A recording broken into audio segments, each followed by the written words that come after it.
So as luck would have it, and in my continued efforts to appear ad-friendly, we're going to spend the next week, maybe two, talking about Islam or something related to Islam in some way. Enter Justin Riley Apple Dennis. I'd like to formally apologise to all that despise Justin Riley Apple Dennis. I hope putting Voldemort's face on the thumbnail helped. Now before we get into that video, I want to quickly shill this, because it's my channel and I can do that. It's just a short-term thing I wanted to try out, see if there's any interest, and if you are, there's a link in the description. So take it away, Justin Riley Apple Dennis. I get a lot of comments across various social media platforms that go something like this. It's a real shame I'm never one of those commenters, as you did this to me before I'd even exchanged anything with you. Why do you defend Muslims? They would kill you for being transgender. That's very interesting, because a quick Google search indicates that you're wrong. Try going to Saudi Arabia. They would stone you for being gay. Yeah, but you're non-binary, so it doesn't count. Oh, and I took the liberty of looking up some super skeptical rational information that I could use as a credible source. This is what I got. I'm not sure what I'm going to do with it, but I think I'll just insert it here for the sake of it. You're defending people who would use Sharia law to murder you. If Muslims are so great, why don't you move to the Middle East? Oh right, because they'd behead you. We both know that none of that's going to happen to you because you are one of the biggest trenders. See the evidence. The evidence is right there. It's conclusive and totally unbiased. See, Blair White's on it too. These comments are frustrating because, for one, they show a deep misunderstanding of Islam, but also they try to use queer people as an excuse to discriminate against Muslims. And I am not here for that. I'm a queer, trans, gay person, and I will happily support and defend all of my Muslim siblings. Let's ignore the terrible umbrella term definition in the top corner, shall we, and focus on something else. You mentioned these comments are showing a deep misunderstanding of Islam. I'd be more inclined to believe that they are not there to understand Islam, more goad you into saying something stupid, like for example making this video, because chances are you've made mistakes in it. I'm going to point them out. And while you're using queer people as an umbrella term, you are therefore putting every other sexuality into that so that you can then use it as an excuse to make it all about you, which is very selfish. I refuse to be used as an excuse for people to discriminate against Muslims. I think the only way a Muslim is going to be discriminated against, or more likely mocked, is if they believe for a second you're transgender. So let's start at the beginning. Why do people believe this? Why do people think that all Muslims hate queer people? I would argue that it's because that's the only way they're portrayed in our media. I would argue it has less to do with media portrayal due to, well, pretty bad acts happening everywhere, and more to do with religious texts that quite a large number of Muslims abide. If you like, insert straw man about Christianity here if you want. I don't mind. Let's face it, I'm not a religious person. I think all the texts are pretty damn shit. They all seem to end with Dumbledore dying. Muslims are never main characters and they're rarely protagonists. If you see a Muslim in a TV show or a movie, they're probably a terrorist. And if you don't know any Muslims in your everyday life, you probably only hear about them when there's a terrorist attack. This is where your argument loses some of its supposed strength.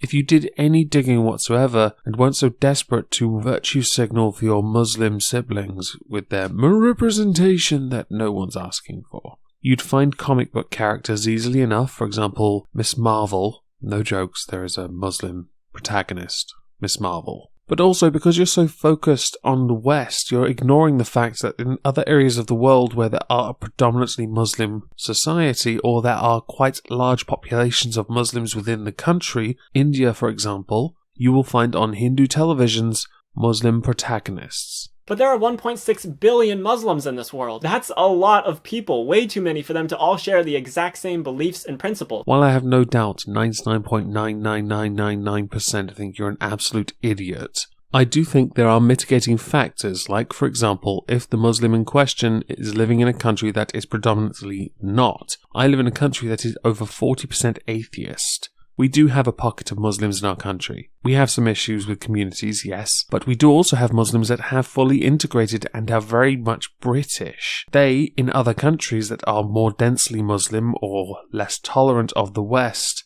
would be killed for not sharing the exact same beliefs, or behaving in a way that Islam dictates because we are a little more relaxed. Considerably more relaxed. For instance, just like there are different denominations of Christianity, there are various sects of Islam. The main ones are Sunni and Shia, but even within those, there are tons of further division. Because of how different the faiths are, I don't think it's such a good idea to compare the denominations of Christianity with the sects of Islam. The way the religions are structured, yes, there are groups and denominations and sects and tribes and blah blah blah, but the faith structure is a little different on both sides. I would argue that Christianity is nowhere near as bad in current year, yes, great argument, I know, as that of Islam in current year. Super rational argument there. But if I'm wrong, please correct me in the comments below. I'm all for learning after all. Thinking of Islam as a monolith would be like saying that all Catholics, Protestants, Lutherans, Baptists, and Episcopalians believe the same thing, but that would be ridiculous. Plus, even though people generally associate Muslims with the Middle East, the majority of them, about 62%, live in the Asia-Pacific region. Indonesia is the country with the largest Muslim population. But when people try to talk about what all Muslims believe, they usually reference the laws of Saudi Arabia, Iran, Iraq, or Afghanistan. If you're referring to aspects of Sharia law that enable people to beat a woman, that does in fact happen in Indonesia, in one particular place, and there have been reports of it this year. And the reason people mention Saudi Arabia is because Saudi Arabia has the worst human rights record and yet sits on the freaking UN panel for human rights. It's an absolute embarrassment. Congratulations to the UN, of course. You appointed the most qualified country to represent human rights. No ulterior motive there, of course. Now, I will say one thing. Indonesia does in fact have some women's rights laws in place, which is great. And as far as tolerance to other faiths go, it's surprising the harmony that exists between the 6 recognized religions in Indonesia. I just thought I'd put that in there. I found that fascinating when I was reading up on it. The fact is, oppressive governments can use any excuse to impose their will. In Saudi Arabia, for instance, you can be jailed, tortured, or even executed for being gay or transgender. That doesn't mean that this is a Muslim law that all Muslims support. So after spending about 30 minutes digging into this, there is something called the Committee for the Promotion of Virtue and Prevention of Vice, or the CPVPV. This committee has the power to arrest and detain people who violate the traditional teachings of Islam, which includes acts of homosexuality and cross-dressing. In this instance, Justin Riley Apple Dennis, you're screwed. For the latter, not the former.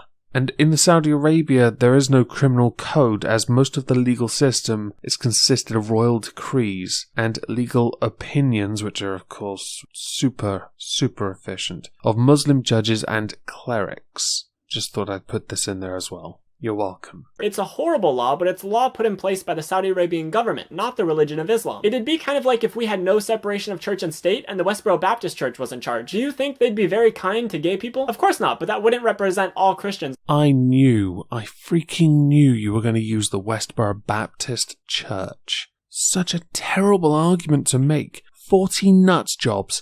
40, no more, and countless millions of people that are being conditioned to believe trash. You cannot equate the two.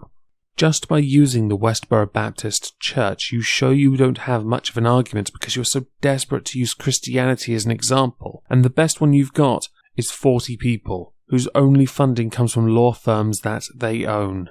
That's because Saudi Arabia's laws are largely based on Wahhabism, which is a specific sect of Islam, just like the Westboro Baptist Church's version of baptism is a sect of Christianity. And just like most Christians disagree with the Westboro Baptist Church, most Muslims disagree with Wahhabism. Yes, but all Christians despise the Westboro Baptist Church for being intolerant sects. Whereas most Muslims aren't stupid enough to insult that sect, as at some point in their life, the majority are going to want to go on their little pilgrimage, which happens to end in Saudi Arabia. And like with all things, it's complicated and nuanced and not one-sided. In Iran, for instance, homosexuality is illegal and you can be executed for it. But since the 1980s, the Iranian government has partially funded sex change operations for transgender people. And since 2012, the government requires health insurance companies to fully cover the cost of those operations. For the sake of context, I have listened to the before and after of this bit.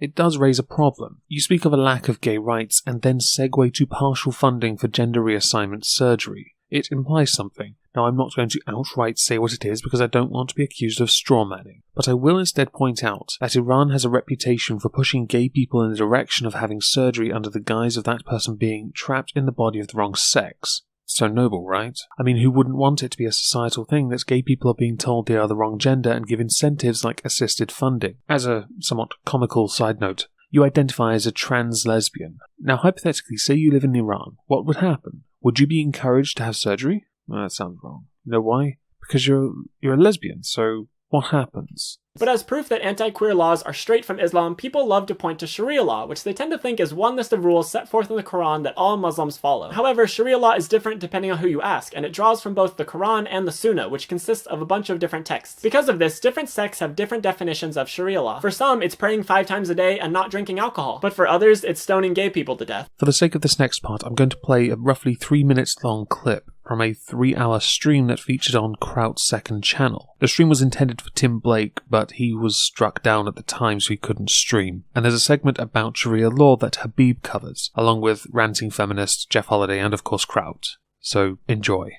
The very basis of Islam is to spread Islam, to spread Sharia, to spread Islam as a global force in the world. That is the main. Okay, well, can you explain to me what Sharia means? What it means? Sharia, can you explain what it means? Sure. Oh, do you want me to explain what it means? Go for it. No, not you. Jeff. Jeff is the one using it as a buzzword. You actually have someone in this. Hey, guys, you actually have someone in this stream who studied to become a religious scholar. And I don't have the chance to speak, so I'm going to go pee. Okay. I'll be back in a second. Yeah. Okay. But I'm just saying, Jeff is the one using the word Sharia, and I don't even think he knows what it specifically refers to. I made a video just about it. Okay, ranting. Well, that's the thing. That's the problem with using words like Sharia. Same with white nationalism. That's bullshit. Hold on. Nationalism is never moderate. Let me just ask this. How come? Okay, why don't you answer me what Sharia is? Since it's very complicated, and I actually recognize that it's complicated and means something different to every person, and I don't use it as a buzzword, and I really dislike seeing it get used by people who don't understand what it will mean to an individual Muslim.